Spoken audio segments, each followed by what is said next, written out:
the #1 ranked 400-meter hurdler in the world this year. The Olympic bronze medalist, improving all of the time, Alison dos Santos of Brazil. Watch the frustration here as well when he sees the clock. Oh, we're so close.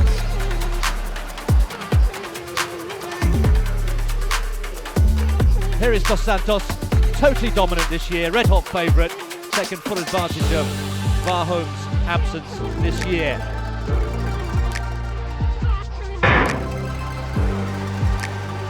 Dos Santos, less than 400 metres from a first diamond trophy, and he's already taken out a metre on Apio, and he's up on the shoulder down the back straight. Such an effortless style, no reaching at all, beautifully into his stride and his running. Rossa with work to do, Apio is gone. Watch for Rossa comes good in the latter stages, also going well is CJ Allen from lane 3, but so far it's Dos Santos leading with the left leg.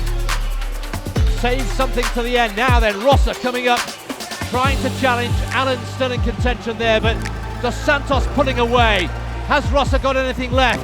Still leading with the left leg, and now he stretches away off the last barrier. Let's keep an eye on the clock. It's a new meeting record, under 47 seconds. Dos Santos finishes his season in perfect and entirely predictable way. He has not been beaten in the Diamond League all season, and he deservedly takes the Diamond Trophy in a new meeting record.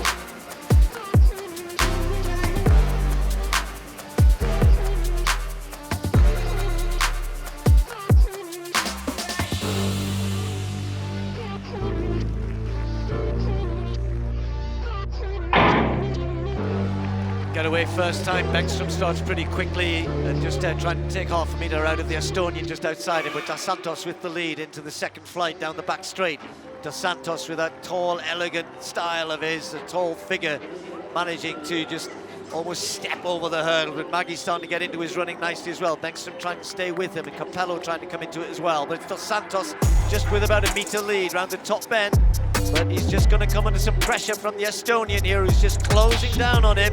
Not by much though, but Dos Santos now takes that one nicely as the change down happened, and Dos Santos into the home straight with a good 2 metre advantage, and Maggie just starting to struggle a little bit as others trying to chase him down. But watch Dos Santos go, striding away off that last barrier. It's going to be pretty quick, 47.27. Couldn't even get the words out there. That was almost a personal best, just 400ths off his best, and that is a brilliant run from him again. Watch the frustration here as well when he sees the clock. He's so looking close. for his own world So best, close. isn't he? Yeah, it's been taken down 100th tip just to 47.26. Well, that was one of the biggest winning margins of the night. He's all smiles, isn't he? He's loving his track and field athletics, loving his hurdling at the moment. They get away cleanly, and rather a bit of a stumble there from Quincy Hall in lane 6, just doesn't quite get up and running as quickly as CJ Allen inside him, but it's Dos Santos setting the pace, as expected in lane 7, has gone out pretty quickly. He's got great flat speed at the moment, the Brazilian, and has got a beautiful hurdling technique, and he finishes pretty strongly as well. The others are all vying for second, third and fourth behind them, with Rossa moving up on Allen and Hall, but it's Dos Santos at the moment with a big lead. He's probably going to have a 4 or 5 metre lead when he comes into the home straight. Just doesn't want to make any more mistakes here. He'll be keeping an eye on the clock. We're just going to have a little breeze against him in the home straight here. But Dos Santos well clear. Rossa just not coming off that final hurdle as well as he would have liked. Dos Santos wins 47.20. Frankly, this man was a class apart. Coming down the home straight, very, very strong. I thought for a while Rossa in lane 4 was going to challenge him, but it didn't really amount to much because of the final barrier. Dos Santos here was quite superb. That is the fastest time in the world this year, 47.20. If it's confirmed, very, very strong indeed. Yeah, as I said, Tim, it was 47.23, which does still shave 100th of a second of the time you set in Doha. And Alison dos Santos, who's still only 21, remember, are a big reason why it is so watchable. Very, very tricky conditions again. A reminder, Dos Santos in 7, Benjamin in lane 6.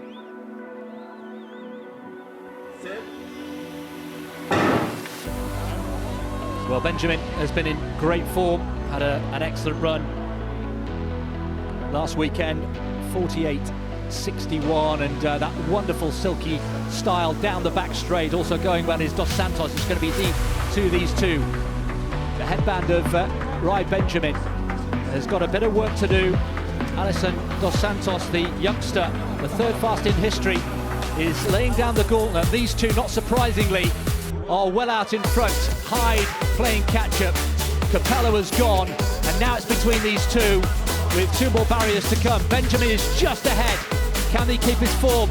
Looking better is Dos Santos. Last barrier, now it's lights out. Now, Dos Santos has never beaten Benjamin until tonight. 47.24. Given the conditions, that is a brilliant time. A new meeting record just. And given the conditions, you have to say that was an extremely good performance by Dos Santos. He didn't get near Benjamin in the Olympic final in Tokyo last year, and that will feel very good. The first time he's beaten Rai Benjamin, and he's done it here in the Diamond League in Doha. Well, that's a big statement from Alison Dos Santos. You know, sometimes forget he's still only 21 years of age. He carries the scars of a horrific incident from when he was a young child, but he is running so well this year. He brings to it a new personal best on the flat 44.54, and I think you could see that there. He was in so much control as he comes to the last flight. He takes it so well and then runs off that last barrier as though he's still fresh and he's still got the legs. That is a big, big statement in these tricky conditions to run 47.24, taking Benjamin's meeting record. Thank you. Estamos juntos, estamos together.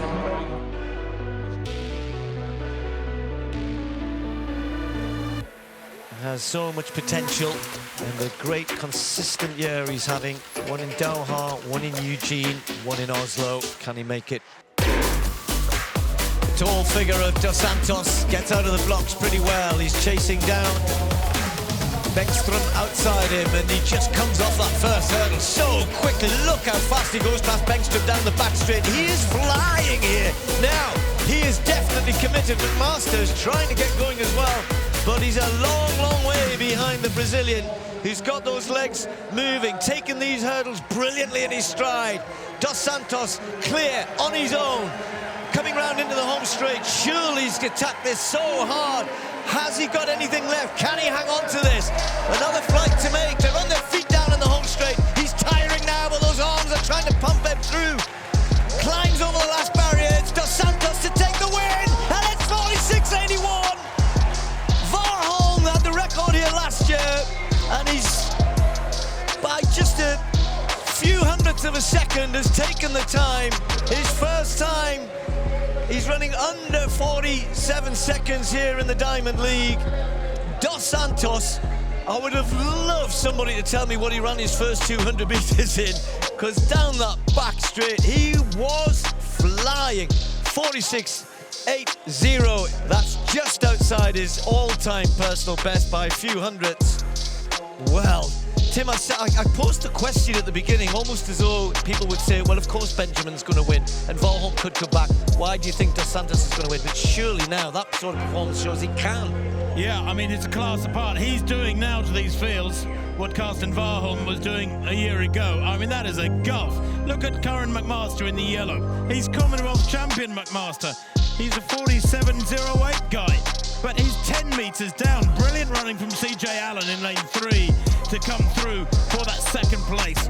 Fourth for him it was in the US Championship, just missing out on their team.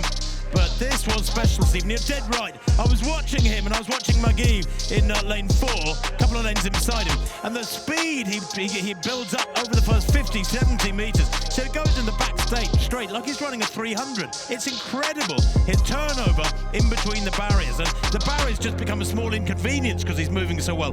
It's like watching somebody run a flat 400.